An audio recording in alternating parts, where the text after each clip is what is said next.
अस्सलाम वालेकुम, मेरा नाम फ़रहान अकील है और इस वीडियो के अंदर हम लोग जो कॉन्सेप्ट पढ़ेंगे ना वो आप लोगों की ज़िंदगी आसान करेगा। सही है। अभी करंट नॉलेज हम लोग की जितनी भी है उसके हिसाब से हम लोग जब भी कोड लिखेंगे ना तो कोई ना कोई हमारे साथ मसला आएगा, या तो वो ज़्यादा कोड हम लोग लिख रहे होंगे। ठीक है, हम लोगों ने जब डिबग लॉग्स की वाली मिसाल ली थी तो वहाँ पे ज़्यादा कोड हम लोगों को लिखना पड़ा था, फिर हम लोगों ने उसको लूप्स से रिप्लेस करा था, फिर लूप्स के अंदर भी हम लोगों ने डिफरेंट चीज़ें देखी। अब ऐसा हो अगर कि मैं सेम काम बार बार अगर रिपीट करवा रहा हूँ और लूप भी अगर मैं बार बार चला रहा हूँ तो क्या उसका हल है? क्या चीज़ है, मतलब उसका हल क्या हो सकता है? तो इस वीडियो के अंदर हम लोग यही देखें कि ऐसा कौन सा कॉन्सेप्ट हमारे पास अवेलेबल है जिससे हम लोग जो रिपीटिव चीज़ें करवा रहे होते हैं, ठीक है, उसको रिड्यूस करके एक जगह पे हम लोग लिख सकते हैं। ठीक है, वो कैसे? शुरू करते हैं। तो मेरे पास एक ब्लैंक प्रोजेक्ट ओपन हुआ है। ठीक है, मैंने क्या करा है, मैंने एक प्रोजेक्ट बना लिया, मेथड का उसका नाम रख दिया और एक स्क्रिप्ट बना ली फोल्डर के अंदर डाल के। ठीक है, डबल क्लिक करके मैंने एडिटर खोल लिया। अब एक काम करते हैं, हम लोग को एक चीज़ प्रैक्टिस करने की है। सबसे पहले तो हम लोग एक गंदा सा कोड लिखते हैं या एक कोड की एग्जाम्पल लिखते हैं जिसके अंदर एक काम रिपीटेड टाइम्स हो रहा होगा। मैं अगर एग्जाम्पल लूँ कि अगर आपको 1 से लेकर 100 तक कुछ चीज़ प्रिंट करवानी है तो एक तरीका तो हमारे पास वो था कि डिबग लॉग लिख लिख के हम लोग 100 बार लिखें। दूसरा तरीका कौन सा? लूप्स। ठीक है, लूप्स के थ्रू करवा दें। अब लूप को लिखने का ना एक और तरीका है, मैं आपको बताता हूँ वो क्या है। हम लोगों ने सिंटैक्स फॉलो करा था ना अपना, कि फॉर लिखा फिर राउंड ब्रैकेट लिखा। एक और तरीका है, शॉर्ट हैंड है। मैंने आपको ये वाली बात पहले इसलिए नहीं बताई क्योंकि आपको पहले पता होना चाहिए कि सिंटैक्स किस तरीके से लिखते हैं, फिर उसके बाद आप जो है ना शॉर्टकट्स यूज़ करते हो। एक और तरीका ये है कि अगर आप यहाँ पे से फॉर लिखोगे ना, इंटेलिजेंस के अंदर आपके पास नीचे आ रहा है, आप जैसे ही इसको एंटर करोगे, आपने टैब दबाया, ठीक है, टैब जो लेफ्ट साइड के ऊपर है, आप जैसे ही वो दबाओगे तो ये पूरा सिंटैक्स आपको लिख के दे देगा। ठीक है, विजुअल स्टूडियो आपको पूरा सिंटैक्स लिख के देगा। इवन मोनो डेवलप भी ये वाला काम करता है। तो सिंटैक्स के अंदर क्या है हमारे पास, हमने जैसे ही फॉर लिखा, एक बार टैब दबाया और टैब दबाने के बाद इसने हमें एक डेमो स्ट्रक्चर बना के दिया जिसके अंदर हम लोग चेंजेस कर सकते हैं। अब चेंजेस कहाँ कहाँ कर सकते हैं? ये आई, ये हम लोग चेंज कर सकते हैं। आई यूजुअली इंडेक्स के लिए होता है लूप का, और ये मैक्स। अब मैक्स के अंदर ना ये एक्सपेक्ट करते हैं या तो कोई नंबर, ठीक है, या फिर मैक्सिमम नंबर ऑफ टाइम्स, या कोई भी ऐसी चीज़ हो कि एक नंबर को रिप्रेजेंट करे जहाँ पे आइडिया हो जाए कि आई जब तक उस नंबर से छोटा है ये लूप चलता रहेगा। ठीक है, मुझे 100 प्रिंट करवाना है तो मैं क्या करूँगा, एक मिनट, 1 से लेकर 100 तक प्रिंट करवाना ना, तो हम लोग क्या कर देंगे, हम लोग अपना इंडेक्स रख देंगे 1। इसका मतलब है ये लूप की जो पहली वैल्यू होगी वो 1 होगी, और ये कब तक चलेगा? जब तक इस इंडेक्स की वैल्यू 100 से कम या 100 हो। 1 से लेकर 100 प्रिंट करवा रहे ना, तो अब अगर मेरे पास यहाँ पे लेस देन लिखा हुआ है तो ये 99 तक चलेगा। उसको बचाने के लिए less than and equals to, इसका मतलब ये है कि जब तक इस आई की वैल्यू 100 से कम या 100 होगी ये चलता रहेगा।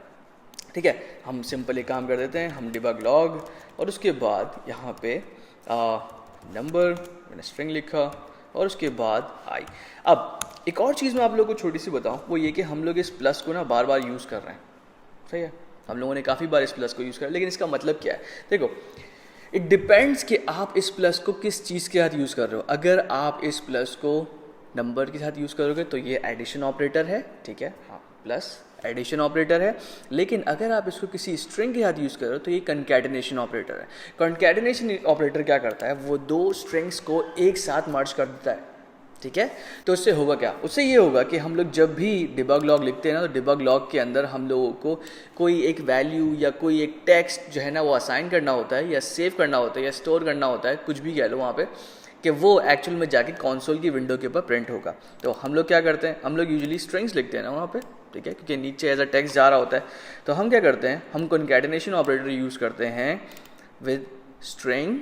ठीक है, इससे क्या होता है कि दो स्ट्रिंग्स आपस में मर्ज हो जाते हैं। ठीक है, अब ये यहाँ पे कोई आ सकता है कि यार ये तो इंटीजर है। भाई देखो, इसको ऐसे लिख लो। कंफ्यूज कर रहा हूँ मैं? कंफ्यूज मैं इसलिए कर रहा हूँ क्योंकि जब हम लोग ये इंडेक्स के आगे .to स्ट्रिंग लगाते हैं तो हम एक्चुअल में कंपाइलर को बोल रहे हैं कि इसको स्ट्रिंग कंसिडर करे। ठीक है, स्ट्रिंग कंसिडर करे। अब ज़्यादा इसमें वैसे कंफ्यूज होने वाली बात नहीं है, तो ठीक है, इतना कंफ्यूज नहीं हो। अब हम लोगों ने क्या करा है, हम लोगों ने नंबर के नाम का एक टेक्स्ट लिखा है और आगे स्पेस लगा के ख़त्म कर रहा है डबल कोटेशंस के अंदर। ठीक है, उसके बाद प्लस लगाया है जो कि कंकैटिनेशन ऑपरेटर है, और आगे जाके हमने इंडेक्स की वैल्यू जो है वो लगा दी है। अब इससे होगा क्या, मैं एक काम करता हूँ, आपको चला के दिखाता हूँ कि इससे होगा क्या। मैं अपने गेम पे वापस गया और यहाँ पे कैमरे के ऊपर ये वाली स्क्रिप्ट अटैच कर दी, ठीक है। अगर मैं इसको प्ले करूँ तो यहाँ पर नीचे आप देखोगे कि ओके यहाँ पे कुछ दिख नहीं रहा, तो आप जाओगे कंसोल के अंदर, जनरल कंसोल, और कंसोल के अंदर यहाँ पे जो मैसेज बॉक्स है इसको इनेबल जैसे ही करोगे आप यहाँ पे देख सकते हो हमारे पास सारे नंबर्स आ रहे हैं, ठीक है। नंबर बिल्कुल उसी तरीके से लिखे हुए, नंबर 100, और स्टार्ट कब से हुआ था, 1 से, ठीक है। तो अब ये समझ लो ये एक पनिशमेंट है सब स्टूडेंट्स के लिए कि हर स्टूडेंट को ना 0 से लेकर 100 तक लिखना है। तो अभी आप क्या करोगे, एक बच्चे ने तो लिख लिया, सही है, मैं यहाँ पे कमेंट्स लिख देता हूँ, ठीक है, मैं कमेंट लिख देता हूँ कि ये राजू का असाइनमेंट है या राजू की पनिशमेंट है। अब यहाँ पे भीम की पनिशमेंट आ जाएगी, ठीक है, पता नहीं क्यों आते हैं मेरे जहन में, ठीक है, नहीं, ठीक है, भीम की पनिशमेंट आ गई, तो भीम भाई ने भी यही करा कि छाप ही कर ली, सही है, छाप लिया। कोई बंदा अगर बोलता है ना कि मैंने चीटिंग नहीं करी स्कूल में, झूठ बोलता है वो। राजू भी हो गया लड्डू, लड्डू नहीं, लड्डू तो नहीं था। चलो 3 बंदों ने छपाई जो है ना वो सही तरीके से कर ली और उसके बाद जो है ना ये असाइनमेंट कर लिया। अब तीनों की पनिशमेंट हो गई। अब सोचो, सिर्फ इमेजिन करो कि यहाँ पर आपके पास 100 स्टूडेंट्स होते हैं तो क्या होता। यहाँ पे अगर मैं गेम प्ले करूँ तो यहाँ पर नीचे कंसोल विंडो के ऊपर आप यहाँ पे देख सकते हो 300 बार जो है ना ये चला तो है, देखिए ऐसी बात है, हर स्टूडेंट ने आके 100 बार लिखा है। लेकिन अगर आप इसको 100 स्टूडेंट्स तक लेके चले जाओ ना, ठीक है, अभी 3 है, 4, 5, 6, इमेजिन करो कि 100 लिखने के बाद ना ये किस तरीके का हाल हो जाएगा, ठीक है। तो हमें एक ऐसा सोल्यूशन चाहिए जिसके बाद जो है ना हमारे जो गंदा सा कोड है ना ये इतना बदसूरत दिखे नहीं, ठीक है। बदसूरत का मतलब है यार क्या बोलते हैं हिंदी में, अच्छा देखो मेरे पास एक कमेंट आया था कि आप उर्दू के वर्ड्स कम यूज़ करा करें, हिंदी मैं कोशिश करता हूँ, मुझे बहुत ज़्यादा हिंदी नहीं आती लेकिन मैं कोशिश करता हूँ उसको एक कॉमन जो है ना ग्राउंड के वर्ड लेकर आ जाऊँ। तो यार अगली का एक वर्ड है वो जो है ना आप यार अच्छा ही लग रहा है, साफ सी बात है, ठीक है। तो दोबारा से मैं उसको लिख देता हूँ। एक बच्चे ने पनिशमेंट पूरी कर ली, दूसरा, तीसरा, 4 बच्चों ने कर ली और उसके बाद ना कोड हमारा अजीब सा दिखना शुरू हो गया। अब इसको सॉल्व करने का ना एक तरीका है, प्रोग्रामिंग के अंदर हमारे पास एक कॉन्सेप्ट आता है मेथड्स, और मेथड्स जो हैं वो एक्चुअल में रीयूजेबल कोड हैं, ठीक है। वो रीयूजेबल कोड हैं कि जब भी कोई बंदा कोई पर्टिकुलर कोड लिखना चाहे तो बजाय वो स्क्रैच से पूरा कोड लिखे वो उस मेथड को जो है ना सिर्फ एक बार कॉल कर ले। अब इसका मतलब क्या है, मतलब मैं यहाँ पे ये वाला काम करवा रहा हूँ बार बार, यहाँ पे भी करवा लिया, यहाँ पे भी करवा लिया, यहाँ पे भी करवा लिया। अब इन तीनों चीज़ों को मैंने दोबारा से लिखा है, ठीक है, स्क्रैच से लिखा है, मैंने तो यहाँ पे कॉपी पेस्ट करा है, ठीक है। लेकिन कोई बंदा अगर लिख रहा होगा ना तो वो स्क्रैच से लिख लेगा, सही है, हो सकता है वो भी कॉपी पेस्ट कर ले, लेकिन अगर अलग अलग स्टूडेंट्स कर रहे हैं तो वो स्क्रैच से लिखेंगे। अब या तो वो क्या करें, वो बार बार अपना पूरा स्क्रैच से कोड लिखें, या फिर वो एक मेथड बना लें और जब भी उनको 1 से लेकर 100 तक कोई चीज़ प्रिंट करवानी है तो बजाय वो स्क्रैच से कोड लिखें वो उस मेथड को एक लाइन के थ्रू कॉल करवा लें, सही है। अब देखो मेथड्स बनते किस तरीके से हैं। मेथड्स जो है वो एक ब्लॉक ऑफ कोड है, डेफिनेशन समझो। मेथड जो है एक ब्लॉक ऑफ कोड है जो कि तब चलता है जब आप उसको कॉल करवाते हो, ठीक है। दोबारा समझो, मेथड एक ब्लॉक ऑफ कोड है, एक रीयूजेबल ब्लॉक ऑफ कोड है कि उसका बार बार कॉल करवा सकते हो जितनी बार आप चाहो, ठीक है।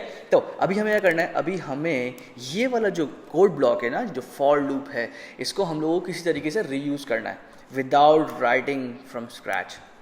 तो हम क्या कर सकते हैं, हम एक मेथड बना लेते हैं। अब मेथड बनाने का ना एक स्पेसिफिक सिंटैक्स है। सबसे पहले आप डिफाइन करते हो कि क्या ये मेथड प्राइवेट है या पब्लिक है, ठीक है, एक्सेस मॉडिफायर। तो हम फिलहाल एक प्राइवेट मेथड बना लेते हैं। और दूसरा जो है ना एक वर्ड जो कि है वॉइड, ठीक है। वॉइड आपको दूसरी जगहों पे और भी दिखा है, ये वॉइड। मैंने अब तक ये सारे जो है ना, मैंने अपडेट का कोड ब्लॉक बोला है, स्टार्ट का कोड ब्लॉक बोला है, लेकिन अब से ना हम इनको कोड ब्लॉक नहीं बोलेंगे, सही है। आप लोगों का लेवल बिगिनर था उस टाइम पे, मैं इसलिए जनरल टर्म्स यूज़ कर रहा था। एक पिछली वीडियो में बता भी चुका हूँ कि एग्जैक्ट ये वर्ड नहीं है, हम देखेंगे क्या एग्जैक्ट वर्ड क्या है। वो एग्जैक्ट वर्ड मेथड है, ठीक है, ठीक है। वो जो वर्ड है वो है मेथड, ठीक है। कुछ प्रोग्रामिंग लैंग्वेजेस के अंदर उनको फंक्शंस ही बोलते हैं, ठीक है, लेकिन C# के अंदर मेथड और फंक्शन सेम चीज़ है। अब मेथड लिखने का तरीका क्या है? सबसे पहले आप लिखोगे एक्सेस मॉडिफायर, जिसके अंदर आप ये बताओगे क्या ये प्राइवेट है, क्या ये पब्लिक है।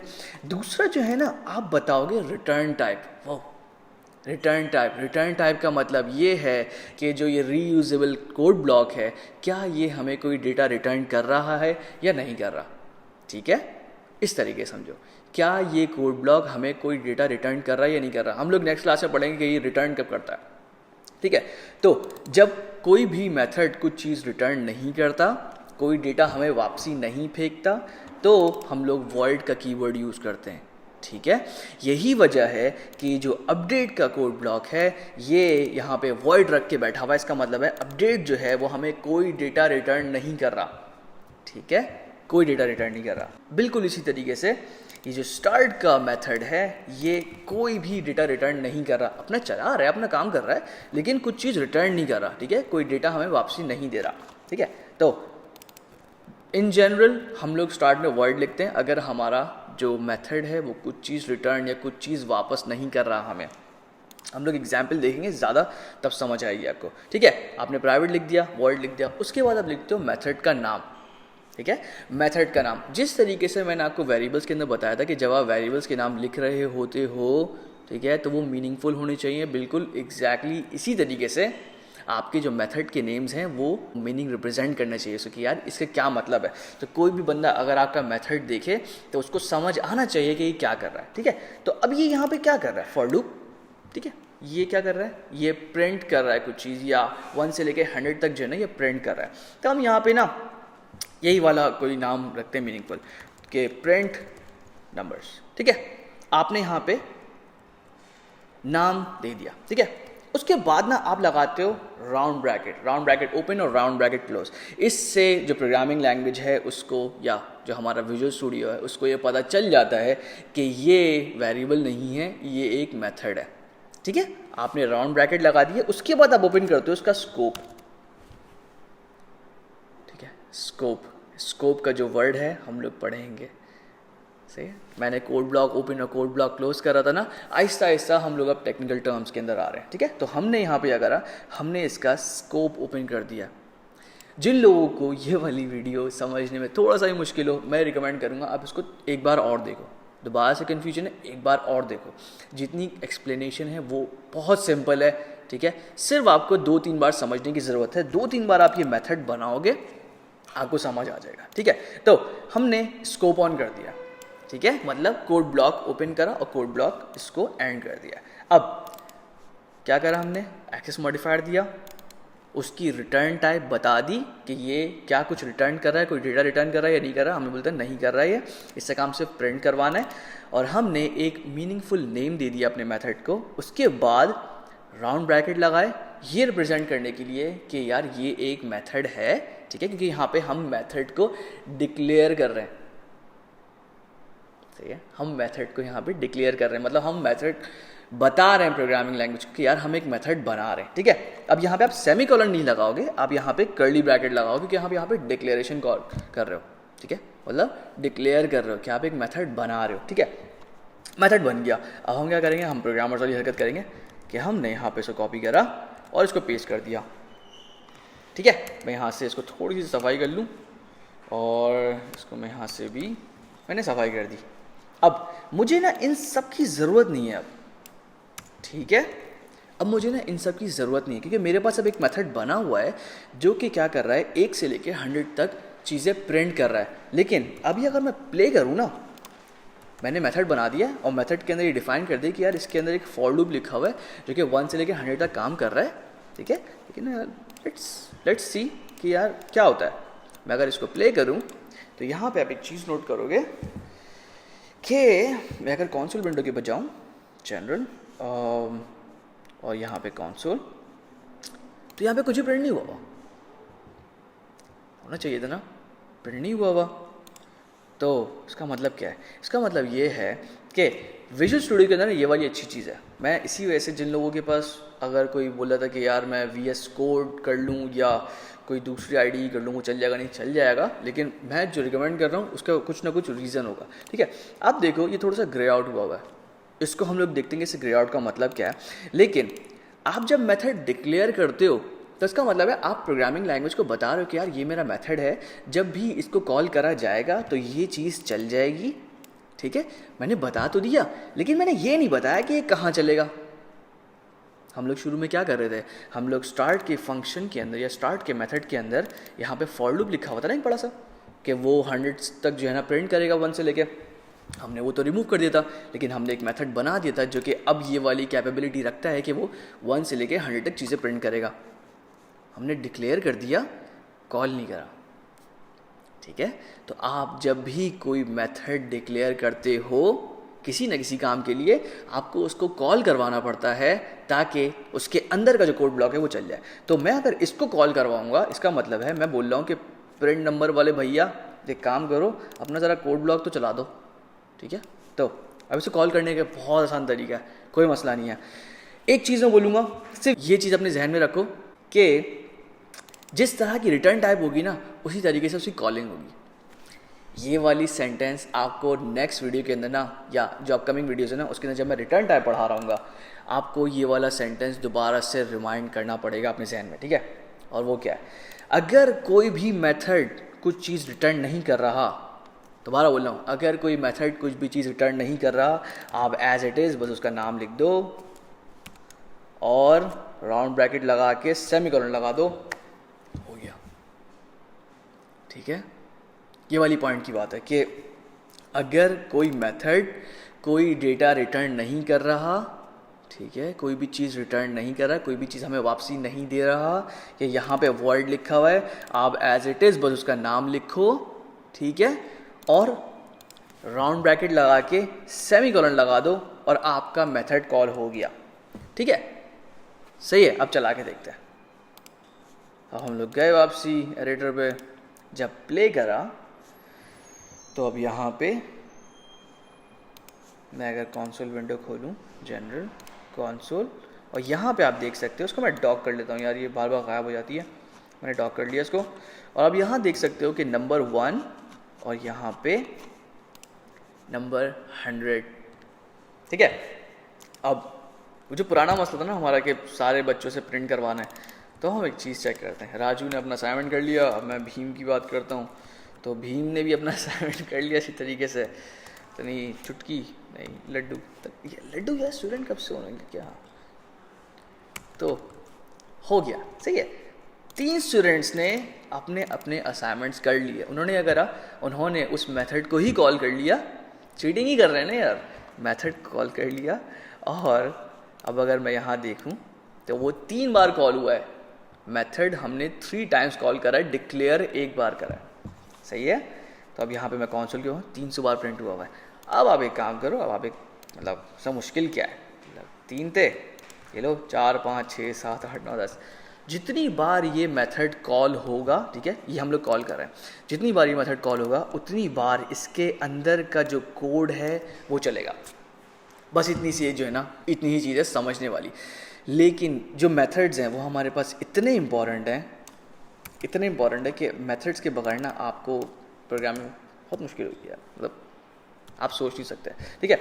अब ना यहाँ पे मैं एक थोड़ी सी और चीज़ मैं आपको एक्सप्लेन कर दूँ, वो ये कि यार ये वाले जो मेथड्स हैं ये डिक्लेयर तो हुआ है, लेकिन ये कॉल कहाँ हुआ है, ये वाला क्वेश्चन आता है, ठीक है, कि यार ये वॉइड अपडेट तो लिखा हुआ है, और वॉइड अपडेट का मतलब है ये प्राइवेट वॉइड अपडेट। आपको आइडिया होगा, मैंने आपको बताया था जब वेरिएबल हम लोग डिक्लेयर कर रहे थे, या तो हम लोग प्राइवेट लिख दें, या हम लोग अगर ना लिखें तो कंपाइलर, ठीक है, या प्रोग्रामिंग लैंग्वेज ये वाली चीज़ समझ जाती है कि यहाँ पे प्राइवेट लिखा हुआ है। तो डिक्लेयर तो हुए हैं, लेकिन ये रन कहाँ हो रहे हैं भाई, रन हो रहे हैं। रन किस तरीके से हो रहा है, मैंने आपको बताया था यूनिटी हमें कुछ चीज़ें देता है या कुछ कोड देता है जिसको यूज़ करके हम लोग जो है अपने गेम्स बनाते हैं। तो ये जो अपडेट है यूनिटी ने अपने पास पीछे लिखा हुआ है कि जैसे ही प्ले का बटन दबेगा तो ये जो स्टार्ट है वो चल जाएगा। याद आ रही चीज़ें, आ रही है पिछली क्लासेस से। अगर ये वाली क्लास जो है ना ये पहली है आपकी, तो मेरे भाई पिछली क्लासेस से होते हुए आओ, वरना आपसे जो ना चीज़ें मिस होंगी। तो ये वाला जो मेथड है ये कब चलता है, जब प्ले का बटन पे आप क्लिक करते हो, और ये अपडेट हर फ्रेम पे चलता है जैसे ही आपने बटन पे क्लिक कर दिया। तो कॉलिंग तो इसकी हो रही है, आपने यहाँ पे जो है इसको डिक्लेयर करा हुआ है, कि अपडेट के नाम से एक चीज़ है जो कि वहाँ पे कॉल हो रही है बार बार। यूनिटी ने अपने पास लिखा हुआ है कि यार ये अपडेट के नाम से उसकी कोई चीज़ है जो कि चलेगी अगर यहाँ पे स्क्रिप्ट में लिखी हुई है। सही है, एक तो चीज़ ये थी, और दूसरा मैंने आपको बताया था कि यार ग्रे करने का, कि यार हमारे पास चीज़ ग्रे हुई होती है। तो विजुअल स्टूडियो के अंदर आप एक चीज़ नोट करोगे कि यहाँ पर अभी इसका जो कलर है वो चेंज है। मैं अगर यहाँ पर इसको कमेंट कर दूँ, इसका मतलब है अब ये नहीं चलेगा। तो ये जो नेम है थोड़ा सा ग्रे आउट हो जाएगा डिक्लेरेशन की जगह पे। सही है, इसका मतलब ये है कि ये वाला जो कोड ब्लॉक है, ये वाला मेथड चल नहीं रहा। ठीक है, कलर्स को इस तरीके से डिफ्रेंशिएट करो। विजुअल स्टूडियो के अंदर ये अच्छा फीचर है। ठीक है, तो हम लोगों ने मेथड्स बना लिए। सही है, प्रैक्टिस लाजमी करो, वरना जो है ना अब से आपको बहुत सारी चीज़ें मिस होना शुरू हो जाएंगी। पिछली क्लासेस के रिविजन लाजमी लेना अगर यहाँ पे कोई कन्फ्यूजन है। ठीक है, इस वीडियो को एक से ज़्यादा बार देखो और शेयर लाजमी करो। ठीक है, शेयर लाजमी करो क्योंकि आप दूसरों से ऑलरेडी आगे हो। सही है, तो अब नेक्स्ट क्लास के अंदर ना हम लोग एक और कॉन्सेप्ट देखें कि ये मेथड तो बन रहा है, लेकिन क्या हमारे पास कोई और वे है इसको मॉडिफाई करने का, या कोई और चीज़ें हैं जो कि हम लोगों को मेथड्स के अंदर ही जो है ज़्यादा हेल्प करेंगी। वो हम लोग देखते हैं नेक्स्ट क्लास में। ठीक है, तो इंशाल्लाह नेक्स्ट क्लास में मिलते हैं। अल्लाह हाफ़िज़।